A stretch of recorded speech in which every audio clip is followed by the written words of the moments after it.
Salut, c'est Johan. Dans cette vidéo, je vais t'expliquer comment ajouter un fichier sitemap.xml sur ton site WordPress et comment le lier à Webmaster Tools, l'outil de Google, pour améliorer ton référencement sur ton site internet.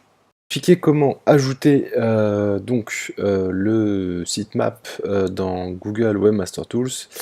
Alors, si tu connais pas Google Webmaster Tools, pardon, c'est en fait un outil fourni par Google pour gérer ton site via Google, on va dire. Depuis cet outil-là, tu peux voir comment Google perçoit ton site. Et du coup, tu peux avoir un tas d'informations. Voilà. Donc moi, ce qui m'intéresse aujourd'hui, donc je suis allé dans la Webmaster Tools console. Mon site est déjà ajouté dans la console et du coup, je vais activer les sitemaps.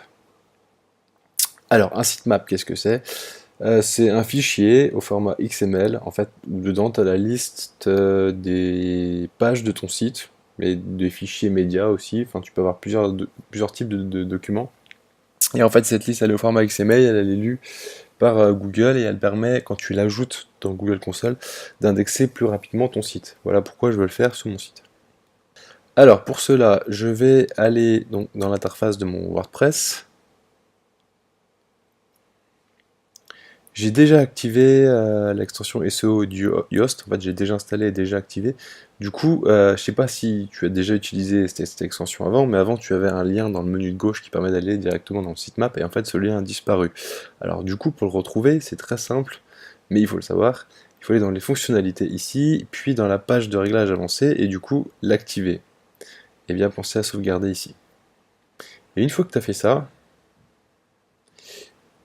fait ça, tu as accès au lien sitemap XML. Et du coup, tu te rends compte qu'il est déjà activé. Moi, ce que je veux, c'est uniquement le lien. Donc, je clique sur le lien et je copie-colle cette partie-là. Comme ça, j'ai plus qu'à l'ajouter ici. Hop, submit.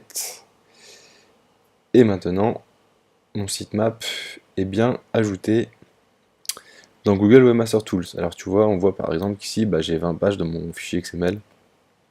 17 images. L'avantage de ça, c'est que la prochaine fois que je vais publier un nouvel article, il va être directement lu en fait par Google Webmaster Tools et j'aurai, je sais pas en termes de délai combien de temps, mais je sais que je vais gagner du temps au niveau de l'indexation de ma nouvelle page. Voilà. J'espère que ce tuto t'a plu. Si tu souhaites obtenir plus d'informations ou suivre mes aventures parce que je voyage, je suis actuellement en Australie, je t'invite à t'inscrire à ma chaîne, à t'abonner et je te dis à très bientôt pour de nouvelles vidéos.